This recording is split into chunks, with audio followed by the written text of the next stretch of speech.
John Williams is an Australian-born classical guitarist who had a big hit in the 70s with Cavatina, the theme from The Deer Hunter. Tristan Fry is a drummer and percussionist, and in the 70s, late 70s, he had worked for the Royal Philharmonic Orchestra and others, including the Academy of St Martin in the Fields. Herbie Flowers is a bassist and tuba player, and he was previously a member of Blue Mink and T-Rex, and did the bass for Lou Reed's Walk on the Wild Side. Francis Monkman was a keyboard player and played other instruments as well, and was a member of the band Curved Air.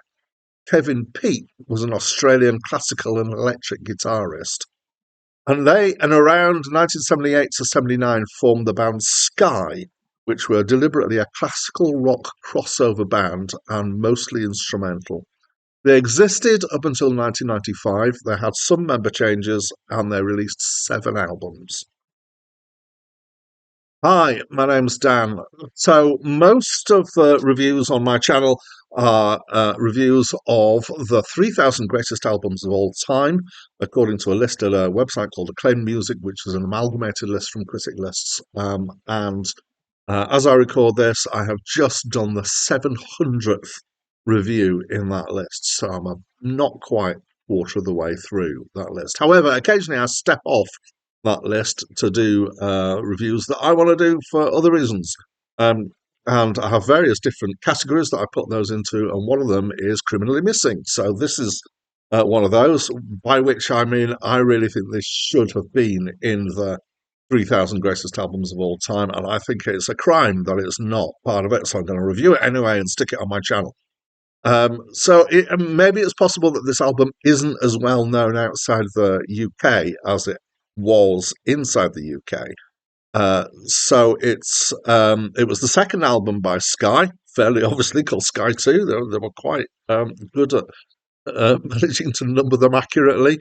It was their most successful album. It's a double album, and it was number 1 in the British album charts, and it was the fastest double album at the time, the fastest double album to get to platinum status.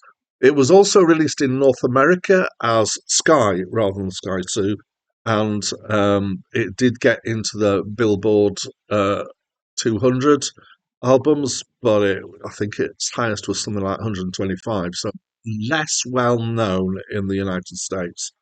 I've had 2 copies of this album on vinyl, and I can remember buying both of them.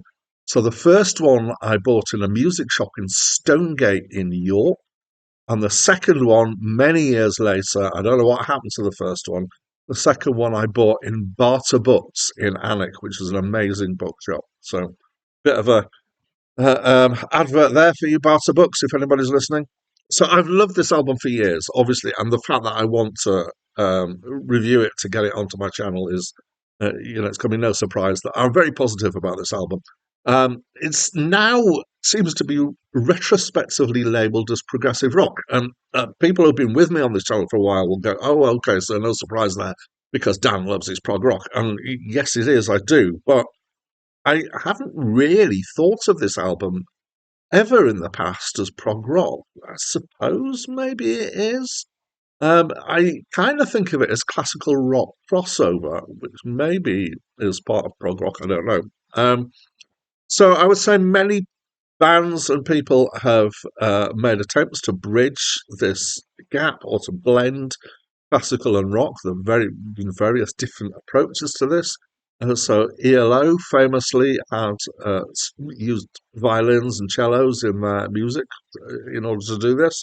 The band that not many people seem to have heard of, the Enid, did stuff that sounded like classical but was done with rock instruments. Um, um, the guy from Emerson, Lake and Palmer did stuff that was kind of classical based as well. I would say that this is one of the best interpretations that I've come across, crossing over between classical and rock. The attitude in some ways is more classical than rock, just in the approach to the music, but a lot of it is using um, rock instruments to do things that kind of have a more classical feel at times, because it's very mixed. So the best known track from the album is the track called Toccata, which is an adaptation of Bach's Toccata and Fugue in D minor, which was originally written for organ, and this is an adaptation for band, including guitar. There are other classical adaptations on here, including the track Vivaldi, and the track Ballet Volta is actually pretty much straight classical guitar, and you'd be hard pressed to claim that that was rock at all.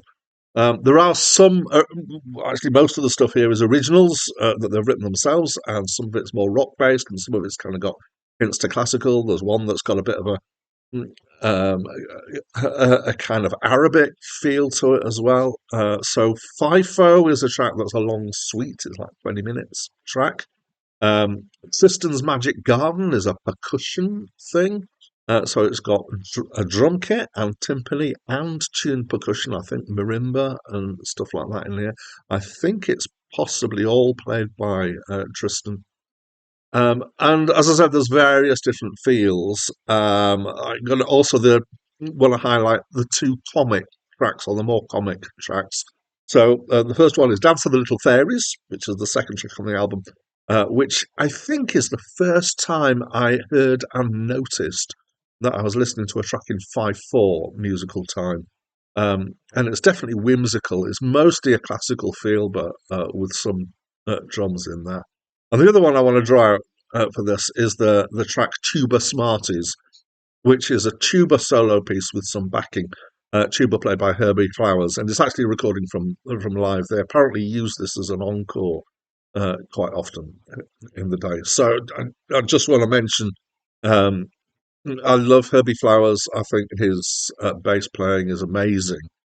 He's one of my kind of favourite bass heroes, and for him, it's not about technical, fast, and difficult. This bass work is actually about the feel of what he does, and he's just got a really solid, nice groove feel to his bass playing.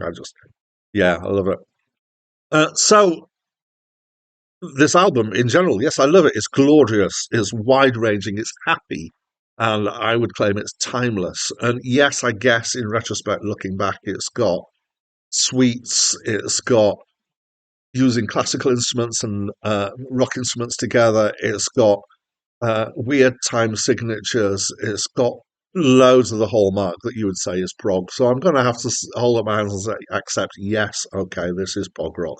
I would still claim it's the own thing. It doesn't, if you are a person who doesn't like prog because you don't like bands like Genesis or Yes or something like that, this is so different that you might have a different opinion of it. Anyway, that's what I think about this album. I think it's a really good album, of course. And as always, I'd love to hear what you think of this album and your comments. So please do leave a comment. That's it from me for now.